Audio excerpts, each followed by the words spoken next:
بسم اللہ الرحمن الرحیم نحمد یا من شرح صدورنا ونور قلوبنا ونصلی علی محمد صلی اللہ علیہ وآلہ وسلم۔ مسلم ہے محمد سے وفا صدیق اکبر کی،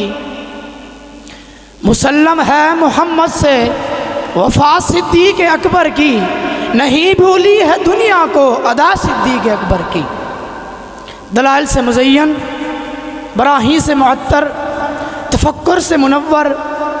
عشق و محبت سے بھرپور آج کے اس ایوان میں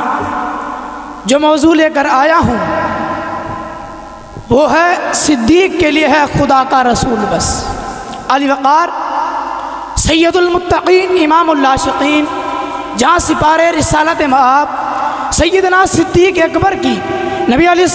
السلام کے ساتھ عشق و محبت، خلوص و وفا، محبت و سخاوت، اثار و قربانی اور اقلیم فیاضی کی آبرو وابستہ ہے، اور یہ وہ عظیم النظیر ہستی ہے جو طلوع آفتاب قیامت تک مہرما کی طرح ضیاء پاشاں کرتی رہے گی۔ جی ہاں جناب صدر، یہ بات اظہر من الشمس ہے کہ پیکر خلوص و وفا سیدنا صدیق اکبر نبی علیہ السلام کے رفیق خاص اور معتمد خاص تھے۔ جناب صدر،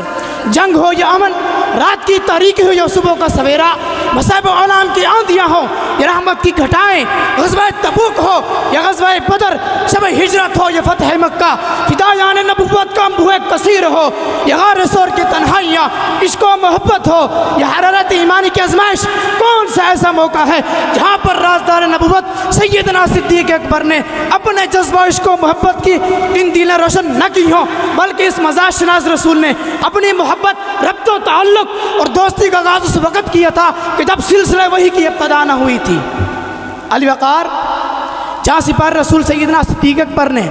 اعلان نبوت کے فوراً بعد سب سے پہلے اپنے آقا پر ایمان لا کر یہ پیغام دیا کہ صدیق کے لیے ہے خدا کا رسول بس۔ جناب صدیق اکبر کا معجزہ معراج کی صداقت کی تصدیق کرنا اور محیر العقول اذہان کے سامنے اپنے کمال درجے کے عشق اور دیوانگی کا اظہار کرنا یہ بتلا رہا ہے کہ صدیق کے لیے ہے خدا کا رسول بس۔ جان نثار رسالت سیدنا صدیق اکبر کا غار ثور میں زہریلے سانپ سے کٹوا کر جانے کائنات کی خاطر جسم تک حرکت نہ دینا، یہ اعلان کر رہا ہے کہ صدیق کے لیے خدا کا رسول بس۔ ہجرت جیسی مشکل گھڑی میں پورے گھر کو حضور کی خدمت میں پیش کرنا اس دعوے پر دلیل ہے کہ صدیق کے لیے ہے خدا کا رسول بس۔ علی وقار تاجدار صداقت کا اپنے آقا و مولا کی خاطر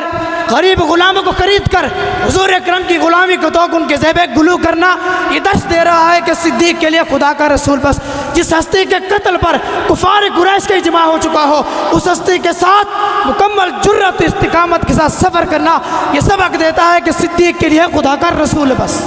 علی وقار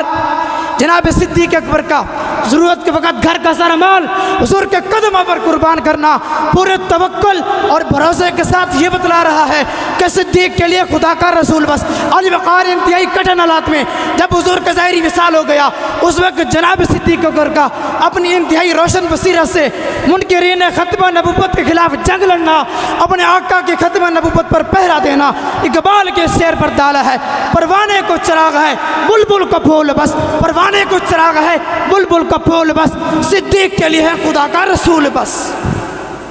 علی وقار عشق و محبت کی اس داستان کو بیان کروں تو کیسے کروں؟ کبھی دوش صداقت پر انوار نبوت کی بارش ہوتی ہے تو کبھی غوث ابو بکر میں سر مبارک میں استراحت ہوتا ہے، کبھی چشمان صداقت قربت نبی کی انتہاؤں اور لطافتوں میں حصہ لے رہی ہوتی ہیں، کبھی 3 راتیں غار ثور میں گزرنے کے بعد غلام و آقا کی پہچان مشکل ہو رہی ہے۔ ان تمام رعنائیوں اور محبتوں کو دیکھ کر جو کلمہ ورد زباں بنتا ہے وہ یہ ہے پروانے کو چراغ ہے بلبل کو پھول بس، پروانے کو چراغ ہے بلبل کو پھول بس، صدیق کے لیے ہے خدا کا رسول بس۔ السلام۔